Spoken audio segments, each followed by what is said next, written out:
What's up, YTPC? This is DSG Pipe Smoker with another pipe smoking video. Outside on my porch today, not in the shop, but I'm going to do a review anyways. I've got some notes written down, so I don't stumble as much.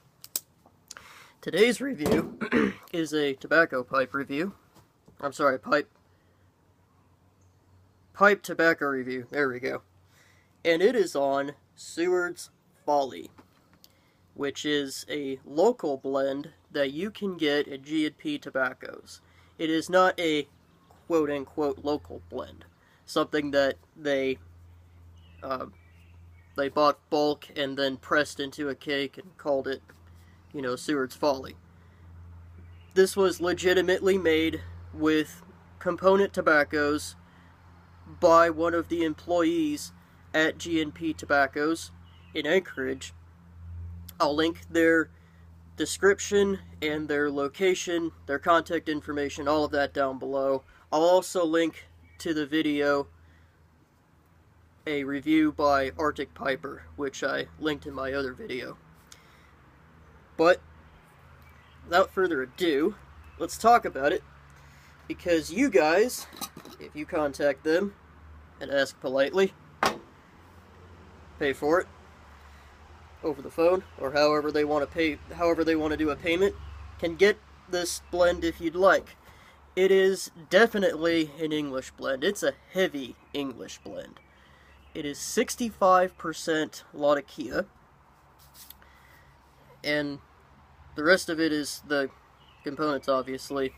I'm not sure about the proportions or the other ingredients of the tobacco. All I know is that it has 65% Latakia in it, though by looking at it and smoking it, I would wager that there's definitely some Virginia in there, and there's definitely some Orientals in there.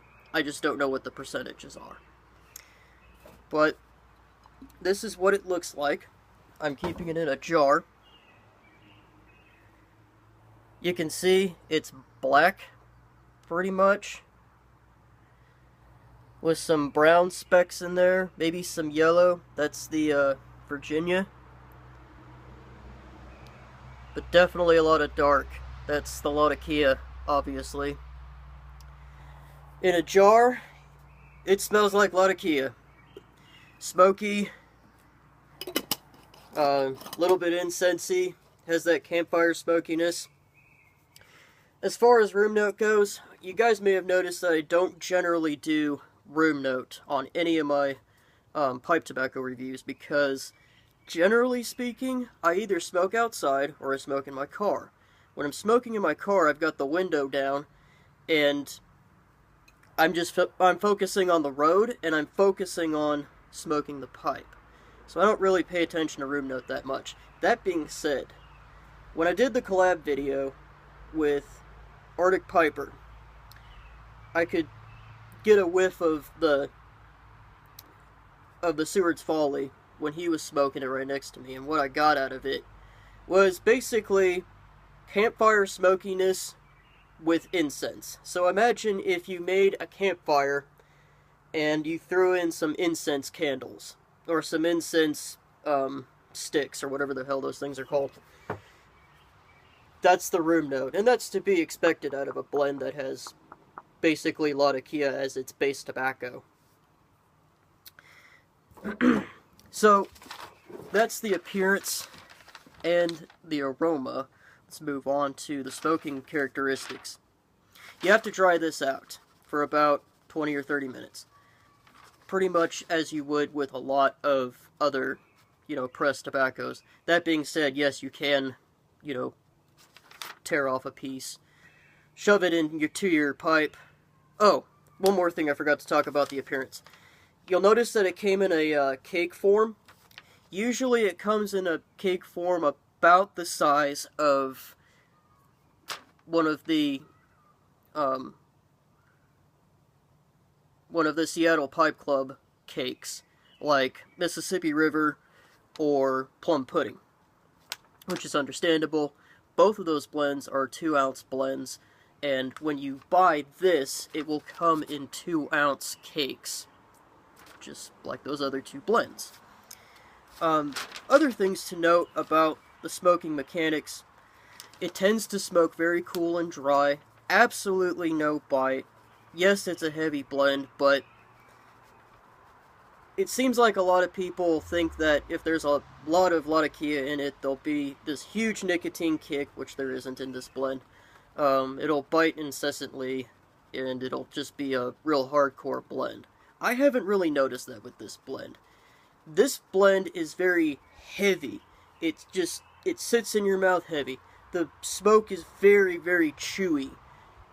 Like you could physically chew on it. It's a very, very savory blend, too, in that regard. But, other than that, with all the other things to consider, you basically could smoke this all day if you wanted to. Again, the nicotine is basically unnoticeable, and I consider myself to be pretty average when it comes to nicotine tolerance. So, I wouldn't worry about that too much. Yes, it is heavier than, say, Nightcap, and I have noticed that if you smoke Nightcap in a big enough bowl on an empty stomach, you'll feel something. But not with this blend. At least I haven't noticed that. The ash on it tends to be like a very, very, very light gray. Almost a white gray when you smoke it down. And you can see where the flake, the individual leaves of the tobaccos were. They kind of look like flakes inside of the bowl. As far as bowl preference goes, wide bowl and, shallow bowl. Think, the 320 or a pot-shaped tobacco chamber. Now on to the flavor profile. Everyone's favorite. So with this blend, right as you go to light it up, and down about a quarter of a way, it is smoky. It's basically like smoking straight Latakia. Once you get past that, down to about the last third of the bowl, it's smoky and spicy. Almost like there's Perique in there. Which there could very well be. But Orientals can have a spicy note to them too. The spiciness is kind of like a black pepper note, and it kind of balances out the smokiness to it. Then about the last third of the bowl, the Orientals really start to kick in. The smokiness is still there, obviously, but you get this sort of earthiness, incensey kind of taste. Maybe a little bit of woodiness, but the blend really opens up the last third. So, overall, if you love Latakia bombs, this is for you. If, you've tried, say, Dunhill Nightcap, and you want a little bit more Latakia, this is for you. If you're kind of venturing into Latakia blends, I would steer clear of this and try lighter blends like Frogmorton, Mississippi River, maybe even Plum Pudding, before you venture on to heavier blends like this one. But if you guys are interested in it, again, I will link down below the contact information for G&P Fine Tobaccos, and you guys can order some. Their prices are a little bit steeper than what you would expect from, say, ordering it online, but that's because our taxes are pretty damned insane. They're not quite as bad, well, they might be as bad as Washington. They're not quite as bad as Canada, per se.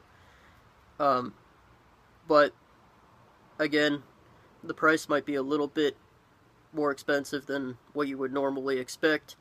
However, I highly recommend this blend. Again, if you're real big into Latakia, it's definitely worth it. It is my favorite English tobacco. Not to be confused with my favorite Balkan tobacco, which is Plum Pudding. Yes, there's a difference. Balkans tend to be more Oriental forward.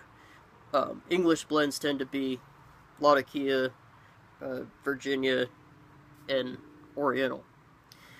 But, with all that being said, that's my review of Sewards Folly.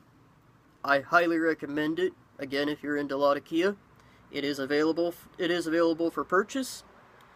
And you guys have a good weekend. See ya.